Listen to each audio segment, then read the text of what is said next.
Welcome again to the Thinc Conversations series, where we explore issues shaping South Africa. I'm Mathebula from the Thinc Foundation, associated with the Da Vinci Institute. Entrepreneurs are essential drivers of economic growth and development. In South Africa, black entrepreneurs were historically excluded from fully participating in the economy, an injustice formally recognized by the Constitution. The Constitution mandates the healing of the past divisions, the establishment of economic justice, and the enhancement of each citizen's potential. A fair and competitive business environment requires policies that create equal opportunities for all. However, South Africa has not yet achieved this ideal. The debate around equal opportunity has become increasingly divisive, with BE now evolving into a broader issue of justice linked to past inequalities. Joining me to unpack this is the former NAFCOC Secretary and Head of the Industrial Chamber, an affiliate of NAFCOC. Sawubona Babskosi. Sawubona, Prof. Thank you for making it here. You heard in my intro that BE is dividing the country big time now. We even had people going to the United States of America, talking to the President of America about BE, that it is a problem, and Donald Trump joined this debate. Whether correct or wrong is another thing. But I want to talk to you as an entrepreneur and as a leader of organized business, of entrepreneurs. Do you think, Babu Skhosana, Uguti EPE has worked for entrepreneurs in South Africa? Prof, thank you very much for that question. I always would like to prefix this by saying, what was BEE before it was BEE? Because entrepreneurs has been there in South Africa time immemorial.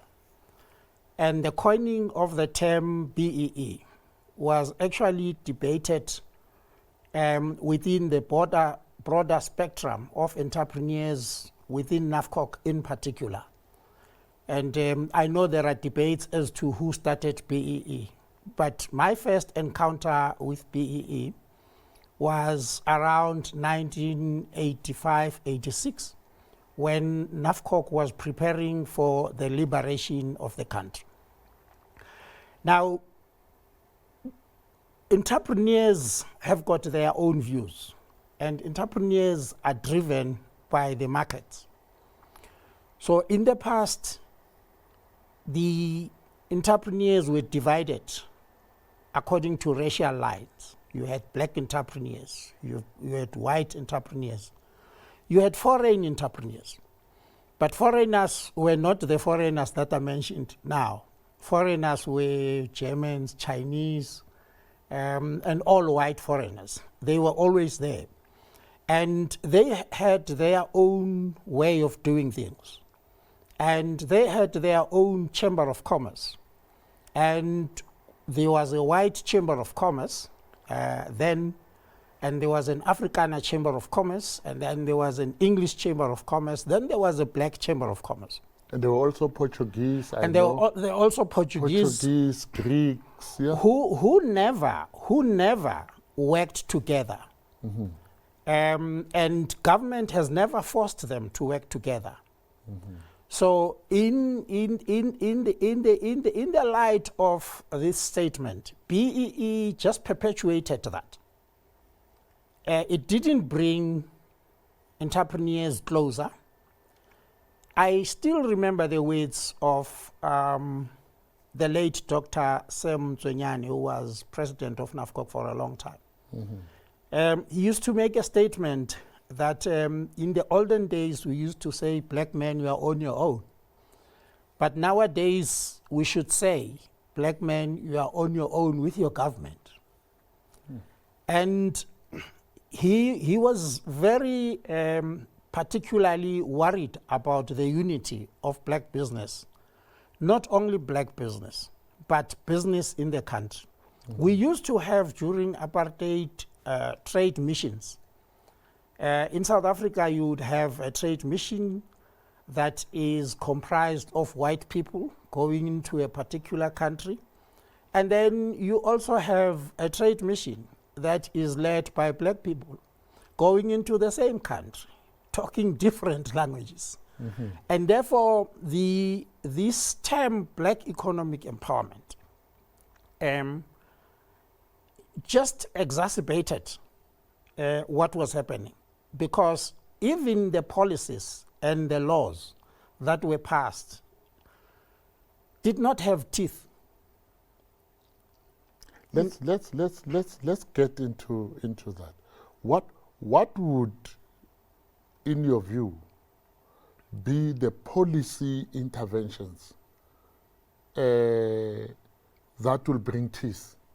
Because there are people that believe that what we have, the quotas, the BE scorecards, and all, they believe that's teeth, you know? And you don't believe that's teeth, or even if you believe that's teeth. But what do you think? And I want us to move beyond and say, what should now, if any, happen? Look, we dropped in the country important terminology that we used to have earlier.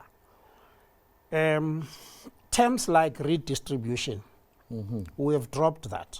We need policies that will say, let's redistribute, and how do we redistribute?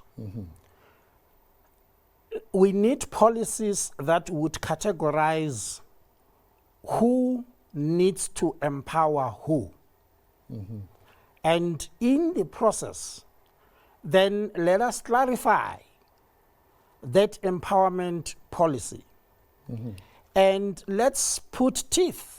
I yet have to see a person going to jail or police arresting a person for not implementing black economic empowerment.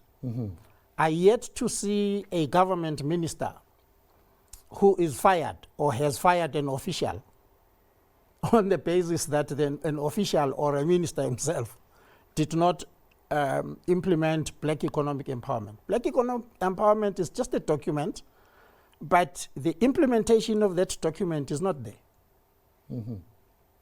Now, let's move a little bit deeper into my question to say, if you were, and hypothetically, you were president of South Africa, what would you suggest should happen to make sure there is economic empowerment? If I were president of the country, I would take the Department of Economic Development or Economic Affairs or trade and industry. I would take them into... Let's say the economic cluster. The economic cluster. I would take it into my office. The president would be responsible for that.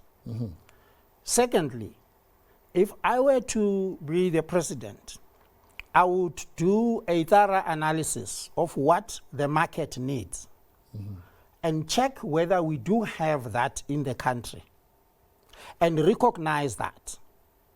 Because currently, our presidents are wanting. That is why even our educational institutions are producing unemployed graduates. Unemployable. Unemployable. Yeah. The issue is the education itself is irrelevant. It does not work in sync with the market. What happened in the past, the labor laws, and a little bit of history on the labor laws. Labor laws were developed out of animosity between the employer and the employee. And that animosity still exists. And that is why the markets shy away from the labor laws.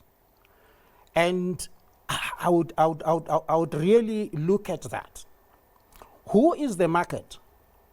The difficulty is that the market is influenced by white entrepreneurs or those who have. And historically, everybody would follow those who have. You have institutions in South Africa that are meant to promote black economic empowerment. I mean, you have IDC, for an example. But who drives the IDC? IDC as a business, it is driven by its customers. And who are the major customers of IDC? Black elites and mainly white-owned businesses. They are the contributors to IDC. And therefore, if you go to IDC and go and introduce a smaller black person, it doesn't make sense to them. It doesn't bring money.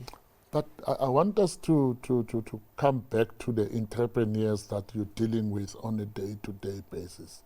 And those are your people that are family-owned businesses, people that are not listed in the stock exchange, but they employ a large number of people, these people, and those are your members. How can government policy support those people to grow without changing their character? Government policy should focus on small business development. I think we talk about the term SMME in South Africa, but very little is done, and very little is focused on that.